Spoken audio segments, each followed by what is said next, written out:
Hope you guys enjoy it. This is me giving my review on Boruto Naruto Next Generations episode 3 right now. I'm gonna do my best to. So I'm gonna do like a top 5 moments, which is something I haven't done in a while. So let me see. Top 5 moments. Number 5, meet Metal Lee. Metal Lee is a very nervous character. Like he's a good ninja, but he's also very nervous. Like kind of like how Lee, Lee, when it comes to his emotions, he too also has emotions. It's like his father, apparently he gets nervous when people stare at him, putting pressure on him, and how he like freaks out and stuff and does things. How like when they're doing shuriken practice, like that's in the beginning of the episode, shuriken practice. Like some of the kids get to handle it, especially Shikadai and Iojin. Remember, their parents are shinobi, so they learn how to practice this a lot at home, so they're very good at it. Yeah, Boruto steals a demon wind shuriken from Yami's locker, used it. How Metal Lee gets nervous. Hey, he puts his kick right through the thing, like right through the gate. He gets caught and he slips and he just rolls with the shuriken and bashes into the tree. That's pretty funny, How they all get in trouble because of Boruto's pranks, And it's not all their fault. It's because of Boruto, because he stole that thing. I don't think he got in trouble because he brought something that wasn't supposed to be there, Demon Wind Shurikens, regular Shurikens are allowed at school, but Demon Winds are for adults. They're very dangerous, They're bigger and more harder to handle. The fact that he even brought that thing with him, So he got in trouble. How the rest got in trouble too, just for being there, Seeing how this went through, seeing how this all went through, I understand, Metal Lee he's a good character. He's just, very when he gets people, staring at him, like he doesn't want to be what you call the center of attention. He wants to be a great ninja, and he has the potential to be a great ninja, just like his father, Rock Lee. But because he has people watching him, like that's his weakness, his kryptonite, And he doesn't want people to put all his hopes on him just watching him. He gets nervous. However, when people are not paying attention to him, when he's focused, it ruins his focus. But when he's not being watched at, he's pretty good, How later, when they volunteer for their service, how he gets nervous again when the class rep talks to him, and how he messes up the Hokage faces. Hey, and they're on Naruto's face. Like that face already got bashed by that train accident that Boruto caused. Well, he and Denki, and they're all voluntary. How the kids, all play video games. And they take a break. And is it me or there was so many video game Easter eggs, like in this game, You guys noticed that, right? I think there was like seven or 8 times we saw a video game console, in reference, I guess that shows how advanced the technology of the world of Naruto is. The fact they're using video games. But there were so many references. I think it was less than 10, but more than 5 at least. There was like 6 or 7, maybe 8. Let me know down in the comments. But things get crazy, crazy. It's obvious that Metal Lee, he's very nervous. However, if he gets over that weakness, of having people watching over him, he will become a great ninja. Now, how about Shikadai, tells him that, kind of sets him off a little bit, He runs away a little bit embarrassed, Jin said that was probably a little too much, We get to the next moment, The next moment got me one of my favorites. We get to see Tamari and Shikamaru, Shikamaru. Remember, they got married after the end of the last war. How Tamari is like a very strict mother. So she's like a very strict mother. How you got in trouble again at school, like a mom, like she's straight up a mom, And even when Shikamaru, comes in and gives her son advice, about getting in trouble, like you remember how many times he got in trouble, I remember that, he got in trouble I think a few times at school, but not. I don't know if that was part of the filler arc of Naruto, but he remembers how he grew up with his friends, sometimes getting in trouble, doing weird stuff like that, But Shikamaru was a good kid, and Shikadai, he's also a good kid. He's just that, people, he gets into trouble, and it's not all his fault, How Tamari he is furious at the both of them, saying you're too lenient on him, and the both of you are not eating tonight. You're not getting dinner, and they're both thinking like, what a drag. And she's like, hey, you both just said what a drag in your heads, didn't you? Like they're definitely related. Oh my god. I'm sorry to laugh, but that is kind of funny, Tabari being the strict mother. I mean, I understand what she's feeling, and then the Shikamaru, seeing this, it just adds character development, because that's one of the things I want to see from the series. A lot of character development, because these are the next generation of ninjas after Naruto's generation.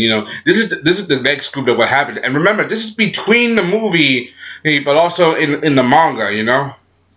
Also sometimes in between the manga, because I haven't read the manga in a while. Oh, and this is like before the movie or the manga. And they're still trying to give us new content. But after they just went through that whole 8-9 page filler of putting the movie. Boruto the movie all over again. That's one of the things that Boruto is hated for the manga, because all they did was recap the movie for 9 pages, which for a lot of fans they didn't like, especially when you got the new page in color that Kawaki versus Boruto a couple of years later. The whole Hidden Leaf is destroyed. That's just something else. We get to see later in Metal Lee, I think this is number 3, how he gets possessed by the same, supernatural force that possesses Denki, and we get to see Boruto. We get to see him use the Byakugan again. Remember, he hasn't fully awakened the Byakugan, but the power is still inside of him. Being part of the Hyuga clan, and he has the potential for it, and so is his sister Himawari. You guys never watched the OVA about Naruto becoming Hokage? Watch that. That's pretty funny. Especially for fans. The darkness takes over him. I think one of the reasons why the darkness took it over him, like it took over Denki, is because he had self-doubt and weakness in his heart.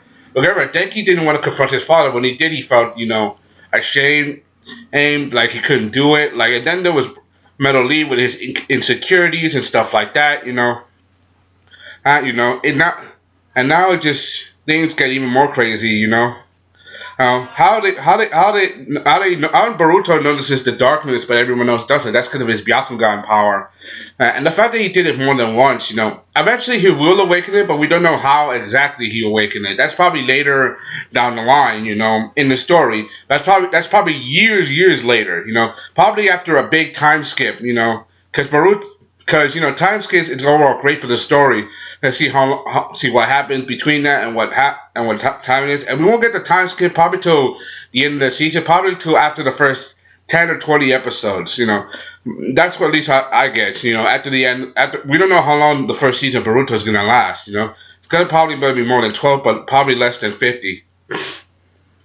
Eventually, Boruto and the others, they have to fight. Metal Lee, and he's pretty good actually. The fact that he was able to keep up with them, using his strength. Remember, he's like his father. That means can't perform ninjutsu normally. That means he can perform taijutsu. But the fact that he can do that is rather impressive. He's very strong, able to keep up with them. And this is just them in their academy days. Just starting out. Now, and the fact that he was able to keep up with with Inojin, Shikadai, and Boruto is very impressive. But how they able to beat him? How to beat him, because they used teamwork, which was pretty good. They was able to stop Metal Lee, they use teamwork. Boruto acted as the decoy and letting him become Shikadai, and using Inojin's Super Beast scroll to make it look like he was, he was, darker, like his shadow, and eventually they were able to win and beat the darkness out of him. Eventually, now that they're able to beat him, they were able to become friends now. Seeing this, I really like how the story went, because we get to see more character development, and we get to see that, Metal Lee, he's a good character, and it reminds me a lot of his father, Rock Lee, with the insecurities and stuff like that. But he's also a great shinobi. I can't wait to see how he turns out later down the line. There's also Also, Shigeda's man. He felt sorry for the fact that he said those things to Metal Lee, make him self-conscious and all that stuff. So he decided to apologize. He's been thinking about this for a while, thinking that it's too harsh a little bit. And Inoji is the guy that speaks his mind a lot like his father does. He doesn't read people a little bit. It's pretty intense. They definitely remind me of their parents. The parents in their younger days. It's pretty funny. Eventually they become friends. They decide to hang out and become friends more together. It's pretty interesting. And later when Boruto gets home, he talks to his mother. He asked her about the Byakugan. About the Byakugan and how. And she mentions everybody. She mentions herself. She mentions Neji. Good shout out to Neji. She mentions her entire family, the Hyuga clan. We haven't seen the Hyuga clan in a while, since like the wedding. Since we saw Hiyashi. So at the wedding. But I want to see. Well, we're gonna see the Hyuga clan again. I want to see Boruto learn more about his heritage. Learn about his Hyuga side and the Byakugan. Eventually, they'll probably figure that out later down the story, and when it comes to that, I can't wait to see how they do that, later down the line, we get to see Naruto comes home after an all-nighter. He doesn't even get to eat, he's just so tired. He goes to bed, Hinata understands that he had a hard day at work, so she lets him go to bed, and then there's Boruto. He's frustrated, and that he never got to eat the food that his mother wakes. I mean, I get that he's busy at work, but that's the food that his wife made. This is one of the reasons why Boruto's so upset with Naruto, because he's busy all day at work, and he doesn't get to see him as much. But now his mother, who puts up all that stuff, but she understands that being Hokage is busy, but still, it's pretty intense. That just adds fuel to start. How the last moment of the episode, we get to see that Boruto and the others, they play video games again. How they let Metal Lee, play the game, because he thinks they were just slacking off, fooling around. How they put pressure on him. He breaks the game so hard that he breaks the controller with his bare hand. Boruto's controller. He's like, they freak out. Especially Boruto. That was his controller. Say, what a drag. Shigeda'i. It's pretty funny. Boruto's probably gonna have to ask Genki for another controller or something. It's pretty intense. It's pretty funny. I really like the overall story, because this is just because Boruto's story has yet to be written, and I really like how they're going. Right now he's going to school, but he's also facing danger, just like his father did. With this mysterious dark force. We got a glimpse of it earlier in the episode. In the beginning, we got a glimpse of it. It affected Denki, it affected Rock Lee. Who else is it gonna suffer the effect? I don't know. We have to see that later. For a preview for the next episode, it's gonna be Boruto versus Salada in an episode called Battle of the Sexes. The ninja battle of the sexes. I can't wait to see how that. I think Salada's gonna kick his ass, but that's just me guessing. But what do you think? Anyway, that's all I gotta say. Hope you enjoyed this one. Comments like thank you. Sorry about Black Dawn. This is let's give my latest review of Boruto Next Generations. This is episode 3. See you guys next time. I'm out. Bye.